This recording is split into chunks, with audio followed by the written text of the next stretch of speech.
Hey, welcome back everybody to another video episode of Real Estate Fanatics. Super excited today to bring you a video about how you can become a real estate agent. It's a lucrative opportunity for the few that are successful, yet everybody can do it. That's what's super exciting. Stay tuned to this video. We're going to talk about how you can become a real estate agent should you desire to do so. It's going to be real talk, it's going to be hard hitting, it's going to be some fun. However, before we begin, do us a favor, click the subscribe button down below. Hit the notification bell. If you have any desires to want to talk to me about anything, pick my brain about what it's like to be a real estate agent, any of those things, feel free to hit me on the link below.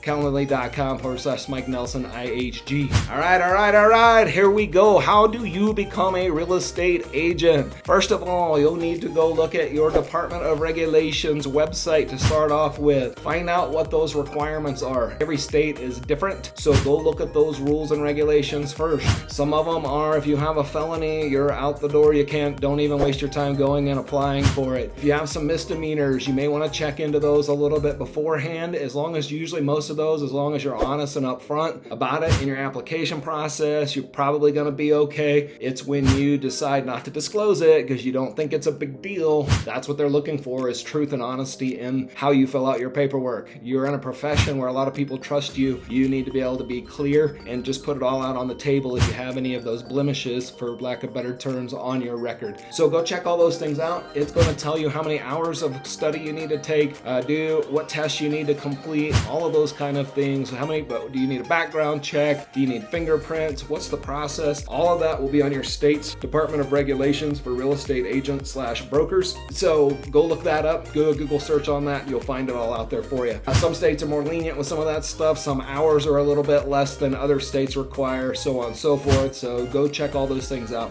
Once you do that, it's going to kind of give you some ideas of, hey, you probably are going to have to take a real estate course. I think in Colorado, it's like 154 hours. Your next step's going to be, holy cow, where do I find this training? Where do I find this course at?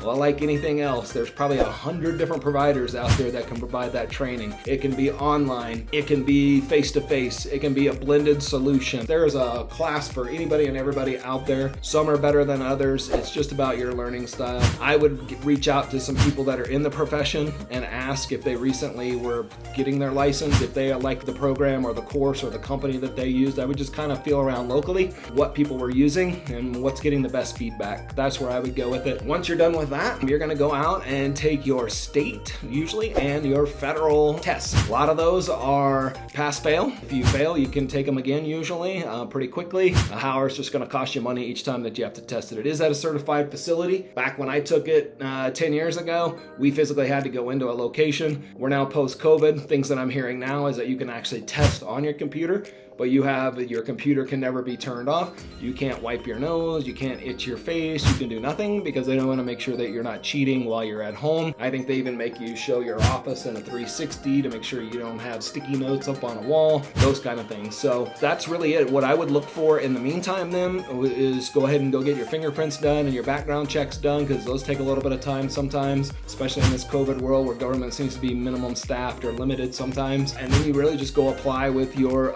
Department of Regulations.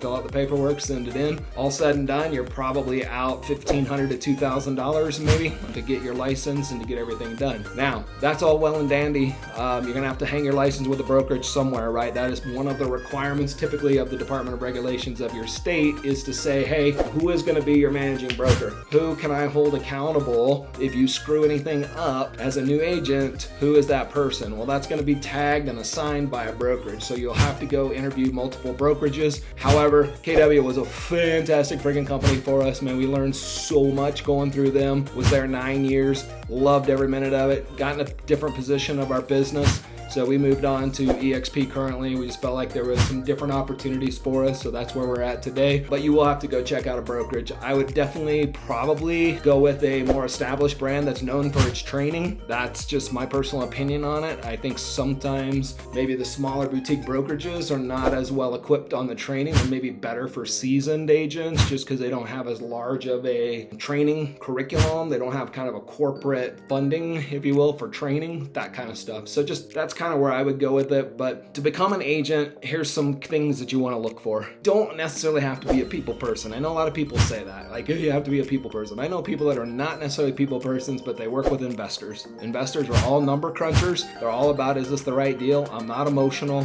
Commercials the same way. So don't let people talk you into a box of you have to be a people person. It helps, especially on the residential side, right? But not everybody's a people person. So just know that I think that's a myth that you have to be a people person. Other things that I would say is have 3 to 6 months of full coverage reserves for your life. It's going to take you 3 to 6 months to get that first deal in. For me, it took 9 months, right? So have that money set aside. If you're getting into the business and your last dollar was the $1,500 you wrote to get into this business, more than likely it's going to be short-lived unless you're walking in with an existing deal that just says, hey, go get your license. I need to sell my home because it's my Aunt Patty, and Aunt Patty's willing to pay me a commission. Okay, cool. That's a little different scenario. However, what you'll find is all your time will be consumed on Aunt Patty's deal, and you really didn't generate new business in the future because you were so focused on getting Aunt Patty taken care of that you're going to probably run out of money after 90 days, only because now you're really learning how to run the business and go get your lead generation done and go acquire new business. So one of the myths there, obviously have some financials ready. The more people you know, the more people you can talk to. Don't be the secret agent. I would get out in front of people early on and go, whoop, whoop, I'm getting my real estate license. Yeah, it makes you look new, but who cares? All you're trying to do is ingrain in people that you're working on getting your real estate license. Yay, I got my real estate license. Now I'm calling people, letting them know I'm a licensed agent, and if they have any needs, more times you have these conversations with people throughout the months and the years ahead, the more confident they are in using you, the more your name is remembered at the top. I utilize Facebook a lot to get my message out there across people to people. It's just a free marketing tool to be able to do those things. So honestly, there's not a whole lot of steps to becoming a real estate licensed agent other than just going through the state requirements. And it really all starts from the beginning at where you have to just go look at the Department of Regulations to see exactly what they tell you to do. They do a really good job in most states of telling you exactly the steps of what you need to do. I would say, depending on your state, it could be anywhere from a 45, 60-day process to 120. One thing I would encourage you to do is that focus on it and do it. What I see most of the time is people try to do online courses. They have a full-time job, or they get busy in the evenings, and all of a sudden it's like 9 months later and their course is expiring because they didn't put a priority on it. For me, I went in full-time, full bore, took vacation from the previous company I was at for a couple weeks, just focused on the content. It took me still like 45 plus days, maybe 60 days to get it all done. However, I think that's the first step to success, is how efficient and quickly can you focus on getting the test done. Or if it takes you 9 months, maybe the priority's not there. You're gonna forget things that you learned in the first month, 9 months later. I just really believe it's important to get in there and get after it and be serious about this as if it's a real job, because it is. And that's just some key points that I have for you. So that's how to become an agent. If you like this video, go ahead and put some comments down below, click the thumbs up button. And again, if you wanna talk about anything real estate related, anything about anything, hit me up. I'm on the link down below, calendly.com/Mike Nelson IHG. So anyways, let me know. It's down here. And anyways, peace out.